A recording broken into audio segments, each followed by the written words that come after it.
कभी कभी सबसे गहरा जख्म दुश्मन नहीं, अपना ही बाप दे देता है।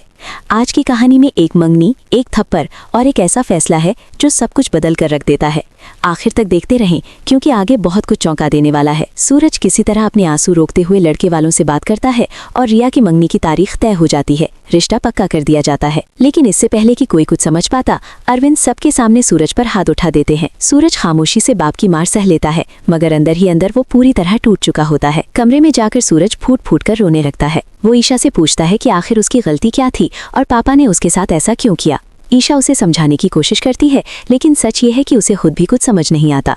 हाँ, उसके दिल में एक हल्का सा शक जरूर जन्म लेने लगता है। ईशा नोटिस करती है कि जब भी अरविंद अपना मोबाइल देखते हैं तो घबरा जाते हैं। एक दिन इत्तेफाक से ईशा की नज़र अरविंद के मोबाइल पर पड़ जाती है और वो घबरा जाती है। इसमें अनिल का धमकी भरा मैसेज होता है। ये बात अभी सूरज से छिपी रहती है, मगर ईशा को यकीन होने लगता है कि जरूर कोई बड़ी बात है। अक्सर ऐसे हालात में सबसे ज्यादा तकलीफ उस बहू को उठानी पड़ती है जो पराए घर से आई होती है। ईशा भी वही करती है। वो एक बीवी होने का फर्ज निभाते हुए सूरज के साथ मजबूती से खड़ी रहती है। इधर अरविंद को ये गलतफहमी हो जाती है कि सूरज उसकी बात नहीं मान रहा और छुपकर पढ़ाई कर रहा है। अनिल की साजिश और अपने गुस्से में आकर रिया को बचाने के नाम पर अरविंद अपने ही बेटे सूरज को घर से निकाल देते हैं। ईशा सूरज का साथ देती है तो अरविंद उसे भी घर से बाहर निकाल देते हैं। ताइमा बहुत रोकती है, गुड़गुड़ाती है, मगर अरविंद अपने फैसले पर अड़े रहते हैं। सच ये है कि ताइमा अब ईशा को बेटी की तरह मान चुकी होती है और उसका दर्द साफ नजर आता है। घर से निकलते वक्त सूरज और ईशा दोनों का दिल टूट जाता है। सूरज की आंखों में आंसू होते हैं, मगर वो खुद को संभाल लेता है। दोनों दुख के साथ घर से बाहर आ जाते हैं। कुछ देर बाद सूरज ईशा से कहता है कि पापा ने मुझे मारा, घर से निकाला,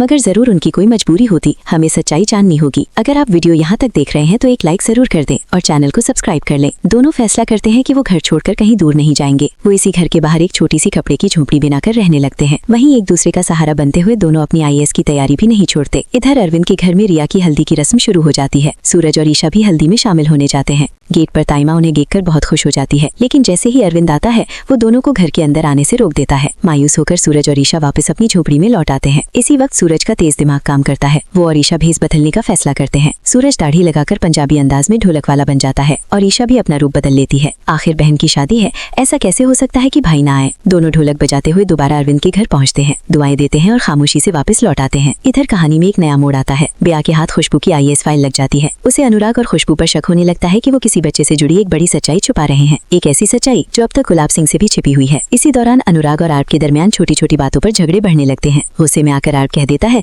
कि तुम भी तो नामर्द हो अनुराग, इसीलिए आईएएस के चक्कर में पड़े थे। ये बात गुलाब सिंह सुन लेता है और यहीं से एक और तूफान उठने वाला होता है।